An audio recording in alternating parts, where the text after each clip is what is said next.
Bonjour les amis.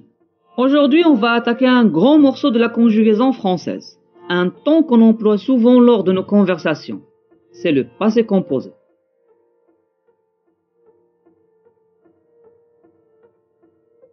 Comme l'indique son nom, le passé composé est un ton composé de l'indicatif, c'est-à-dire qu'il se compose de deux éléments, l'auxiliaire, avoir ou être conjugué au présent, plus le participe passé du verbe conjugué. Pour mieux comprendre, imagine que l'auxiliaire est la clé et le participe qui est le verbe est la maison. Alors, automatiquement, je ne peux pas avoir un passé composé sans auxiliaire, comme je ne peux pas ouvrir la porte de ma maison sans clé. Exemple, les élèves ont participé à une journée de solidarité. Ils sont partis à l'orphelinat. Comme vous voyez dans les deux phrases, le verbe dans la première est « ont participé » et dans la deuxième « sont partis ».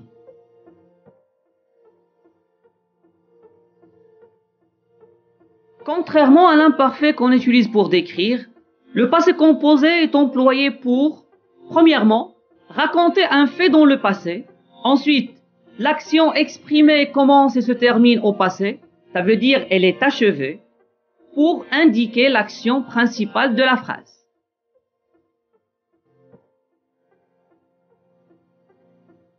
La plupart des enfants qui apprennent le français rencontrent une grande difficulté à maîtriser la formation de ce ton.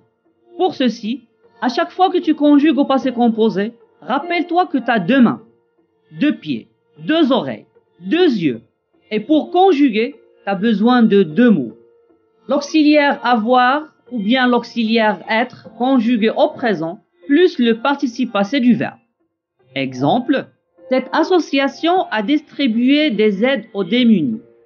Le verbe est distribué. Il est conjugué avec l'auxiliaire avoir. Deuxième exemple, je suis allé avec ces bénévoles. Le verbe ici c'est aller. Il est conjugué avec l'auxiliaire être.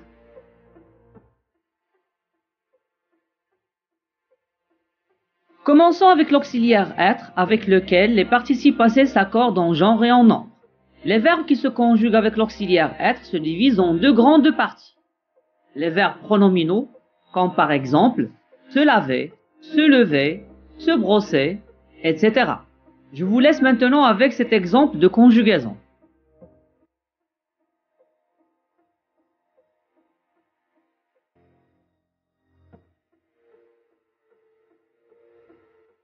Ensuite, il y a les verbes qui expriment un mouvement ou un changement d'état.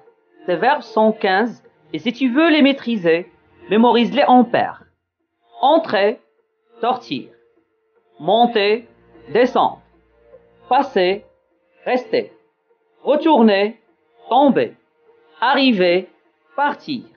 Aller, venir. Naître, mourir ou bien décéder.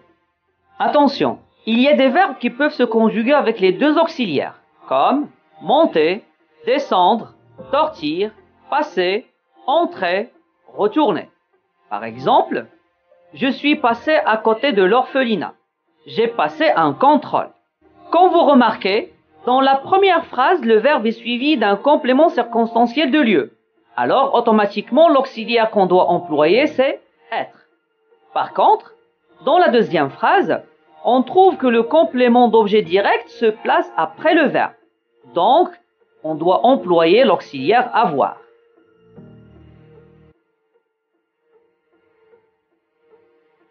Pour conjuguer un verbe du premier groupe, ça veut dire les verbes qui se terminent par ER, le participe passé se forme en E accent. Par exemple, j'ai aidé, tu as aidé, il a aidé, nous avons aidé, vous avez aidé, ils ont aidé.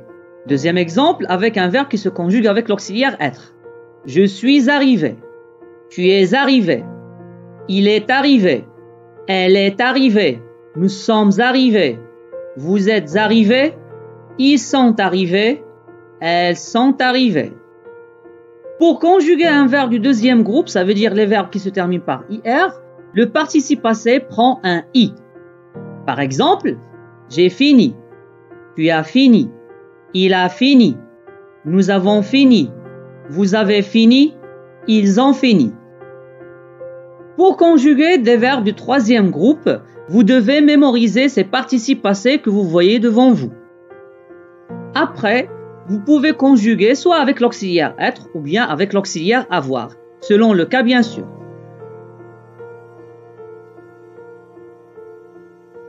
J'espère que je vous ai aidé un peu à comprendre cette leçon. Merci pour votre attention et on se reverra prochainement dans une nouvelle leçon.